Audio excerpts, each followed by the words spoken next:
I would not get an epidural. So she was relieved to hear some of the options that I gave for pain management without the epidural. Now, as a labor and delivery nurse who never has received an epidural herself, I just want to share my story.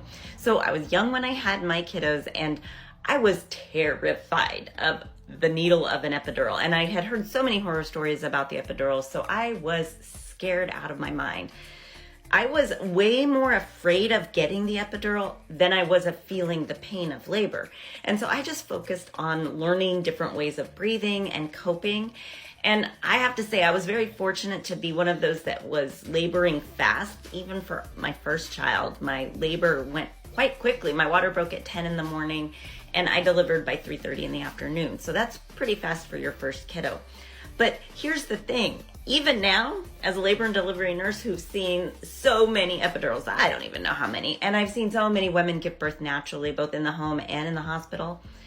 If I were to have a baby, not now, because I'm fixing to be 50, but anyway, if I was gonna have another baby, I still wouldn't get an epidural. And let me just share with you why, okay? I have no judgment for those who choose to get an epidural, but I would not get an epidural still because I believe that the movement that a woman can do during labor, the moving and the walking and the shifting and the getting in and out of the tub and just that movement is so helpful in the labor process, and it really is like a dance with you and your baby inside the womb so that you can help get into the right position and help your pelvis open the way that it needs to open to give birth. The other reason I wouldn't do it is because I've seen enough of the women that get it that don't get as much relief as they thought they were going to get. There are some people who believe they're going to be completely numb, and there are some who do get completely numb with the epidural, but not everybody does. It really there's such a variation of relief from an epidural. And so in my opinion, I feel like there's more guarantee of doing the work in my mind to cope with the pain. That guarantee is way more of a benefit to me than the possibility of getting some relief with the epidural.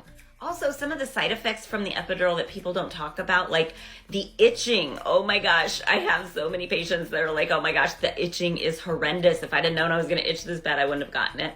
The other thing is when the numbness lasts for longer than the couple of hours after birth, and they have to continuously have help to get up and go to the bathroom.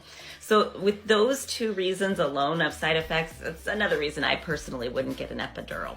But share your stories. Are there reasons you wouldn't get one, or the absolute reasons you would? Please share in the comments.